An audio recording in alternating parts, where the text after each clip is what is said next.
So the first PC playtest for Star Wars Hunters is all finished up now. Apologies for the delay on the content side of things. I was away for the first few days of the playtest, and then I thought I may as well just kind of wait until it was actually over before I weighed in on it. So it's been a bit of a slow period for content, but we are finally back into the swing of things, and today I thought I'd just go over my initial thoughts on the PC version of Star Wars Hunters now that we have finally had a chance to play it. Now, like I said, I only got to play for probably the last 2 days or so I didn't get to really lock in as much as I would have. If I was home over that weekend, I probably would have played genuinely like 5 hours a day to see how it felt. But I did still manage to play probably about 4 or so hours while I was home. And I also tried to play every single hunter in the game as well, which I don't normally do. I do tend to have about 3 to 4, maybe 5 kind of mains that I will generally just run most of the time. Every now and then I'll change it up. But just to get the feel of everyone on the PC, I actually played as every single hunter as well. So even with a sort of lack of playtime compared to what I wanted, I still feel like I had a pretty good experience of the PC playtest. Now, the first thing I want to say is that it definitely felt very nice and smooth. It felt pretty much exactly how I hoped it would. It had a really good frame rate. The graphic enhancements definitely were noticeable. It actually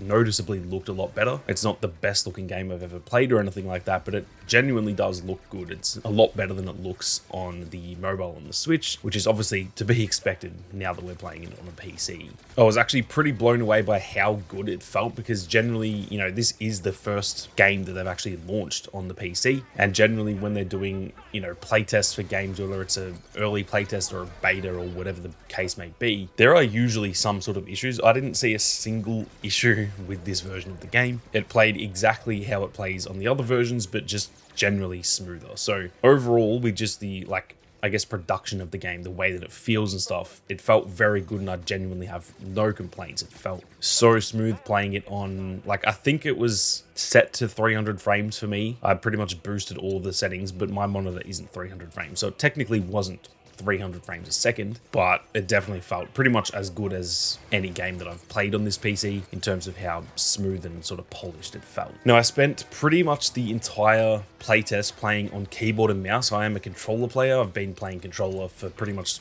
my entire gaming life, I guess. I used to play PC a little bit back in the day, but I am definitely a controller guy. But because I already know how good this game feels on controller, I pretty much exclusively played keyboard and mouse, and it feels very, very good on the keyboard and mouse. So much so that I'm actually kind of considering just permanently becoming a keyboard and mouse player once the game actually launches in January next year. Now, I've sort of been dabbling a little bit on keyboard and mouse. In the last few months, I've been playing Marvel Rivals, and I've been playing that keyboard and mouse, and then I've also played a few single player games on keyboard and mouse as well. So I'm kind of getting used to it, and then how good this game felt on top of that. Like I said, I'm actually considering full-on becoming a keyboard and mouse player for Star Wars Hunters, because it just felt really, really nice. I think these sorts of games do feel like they're kind of suited to keyboard and mouse. That's why I've been playing Marvel Rivals. Even in the beta for Marvel Rivals, I felt the same. I actually played that on keyboard and mouse as well. So I think these sorts of games just really suit that, and it just felt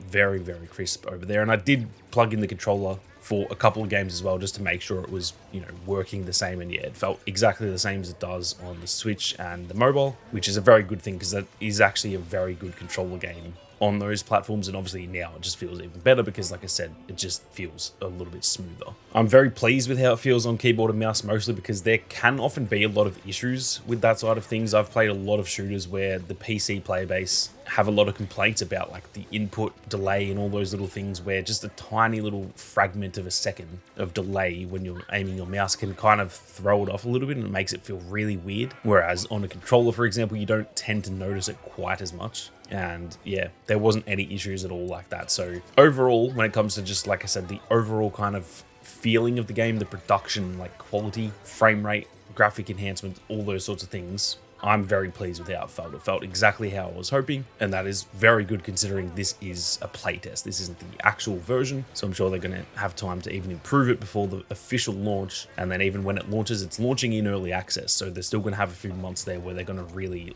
knuckle down and continue to improve it throughout the beginning of 2025 as well. Now, before we go any further, if you guys are interested in some more Star Wars Hunters content, both in the lead up to the next playtest and obviously just the PC launch in general, or even even for those of you who are still planning on playing on the Switch or mobile, be sure to hit that subscribe button. There is so much more content planned for Star Wars Hunters, so make sure you don't miss out. Now, the next thing that I wanted to talk about is Sprocket. For those who didn't know, Sprocket pretty much got a complete ability rework in this version of the game. Now, obviously that isn't the case for the actual version, so now that I'm back on the Switch, it's just still the same old Sprocket that we're used to. But in the PC playtest, for those of you who didn't play it on the PC, he is completely different now, and I've got to say, he is insane.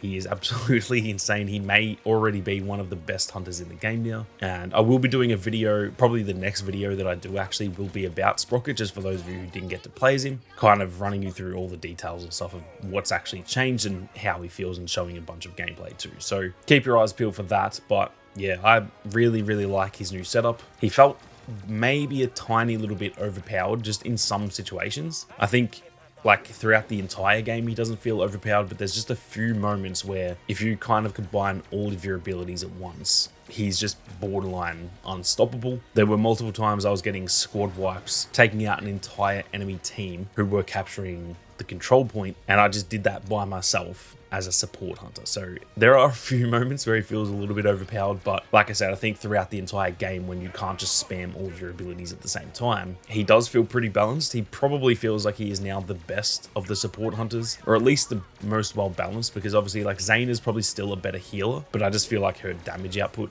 isn't quite as good. I think Scorer is still really good, but at least for me, I find her a lot harder to use nowadays. And a big thing for her was also her ultimate, where that's now been nerfed quite a bit too, even though it's still very good. But I think Sprocket is now kind of like the, I guess you'd say, the jack of all trades of the support class. And yeah, he was a hell of a lot of fun. I'm definitely very happy with how he's set up. Now, just a quick run through for those who don't know how he works. They pretty much removed or slightly changed his initial like drone abilities that he currently has in like the current version. He now only has one drone ability, and then he also has his turret that was pretty much his ultimate. They've now put that as just a regular ability. I think they've toned it down quite a bit. It's a little bit less powerful, and I think it lasts for not quite as long either. But those are his only two abilities now, and then his ultimate ability is then a second turret, which is actually an explosive turret, and that thing is absolutely insane. Now, that's kind of what I was talking about when I said at certain points he's a bit overpowered. There were a few points where I would put that ultimate turret down, I'd then put my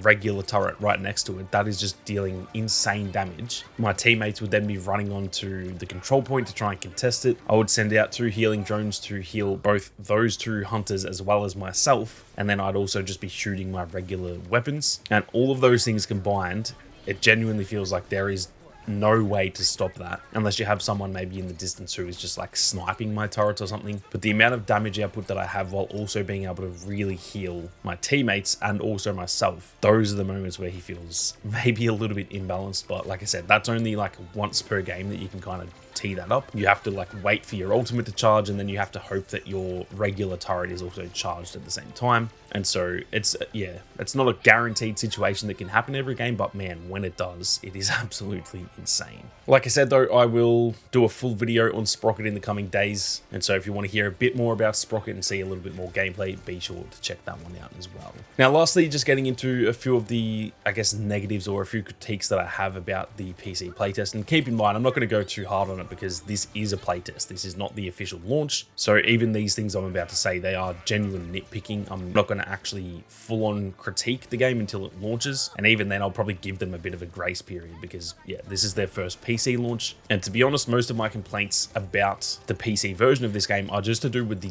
general version of the game. It's the same stuff on the Switch and the mobile. The complaints I have over there are still the complaints I have on PC, so this isn't even like a PC complaint in a lot of these cases, and that's why, like I said, I'm going to kind of like reserve judgment until the official launch. Now, the little nitpicks that I have are just to do with mostly like the polishing of the game. And again, it's a playtest, so I don't expect this to be how it is at the actual launch, but just some small little things. Tiny stuff like, for example, if I press the escape button on my keyboard, that didn't like make me go back. The only way to actually go back is to use your cursor and like click the back button on screen, which makes it still feel like it's kind of a mobile game that I'm just like emulating on my PC. Again, tiny little issue. I'm not trying to like rag on the game for that. It's a tiny thing. That's just like one example of what I mean by the polish. Even little things like, for example, the cursor in game is just the same cursor as like the Windows cursor. So it also, again, it kind of feels like you're emulating the game, not like you're actually in a game on your PC, if that makes sense. So just tiny little things like that. And again, that doesn't even affect the game. So even if it's like that at launch, I probably won't even care about that. That's just more feedback for any of the devs who may be listening. Getting those tiny little bits of polishing up. I know it's a small thing, but it can make the game feel a lot more complete and polished. And I think those things do go a long way when it comes to making a game feel like it's had the love put into it that I know this game has. Again, it is the playtest, so I'm not going to dive too deep into, oh my god, I can't press the escape button to go back. Who really cares at the end of the day? The only other real complaint that I had was I was still getting a lot of games against bots, and that is something that, again, that's also a complaint with the actual game itself. It's not really a PC exclusive thing. I was kind of hoping that because this was a playtest, they would potentially get rid of the bots so that we can just experience this game in a 4v4 multiplayer setting. There were multiple games. In fact, I would say at least 50% of the games I was playing, it was me on one team with 3 bots against one person on the other team with 3 bots. And it's just, yeah, that to me, that is not what this game should be. I don't want to be playing against bots. If I wanted to do that, I'd go play the Call of Duty campaign.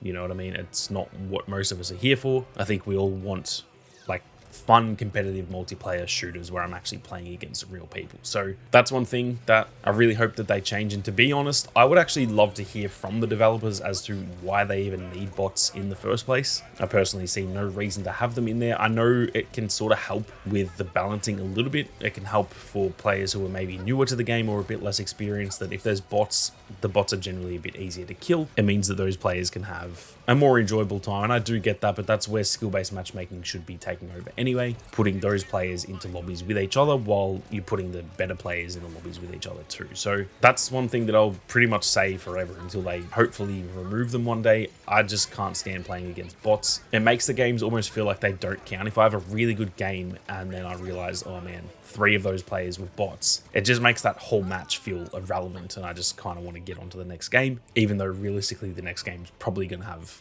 that many bots as well. So that's really my only other complaint that I had about the PC version. Again, I've still got a few more like concerns or critiques, but those are to do with the official like full version of the game, regardless if it's on PC or on the Switch. And I'm going to reserve those judgments until the actual game launches, at which point I'll probably do a genuine review, maybe like, I don't know, a month after the actual launch. So maybe by the end of Feb, that's when I'll start to actually talk about those, you know, genuine concerns that I have. So overall, very, very happy with this PC playtest. Like I said, even the little complaints that I had there at the end, those are genuine nitpicks. I'm not trying to sit here and shit on the game. Those are like 0.5% of an issue. They're not even that big of a deal at all. I just like to give a balanced opinion. If I have a bunch of good things to talk about, I also like to talk about some of the stuff I didn't like, because I do think that's fair, and I think that can help the developers with, you know, moving forward with the game. So that is pretty much it for all of my thoughts. I'm keen to hear your thoughts as well, though, down in the comment section for those who did play, and even for those of you who didn't get to play, I'm keen to hear what you think of, you know, the gameplay in the background and how you think it looks and stuff like that. So be sure to leave your thoughts down below. But with that being said, thank you all very much for watching. You guys have a great day, and may the force be with you always.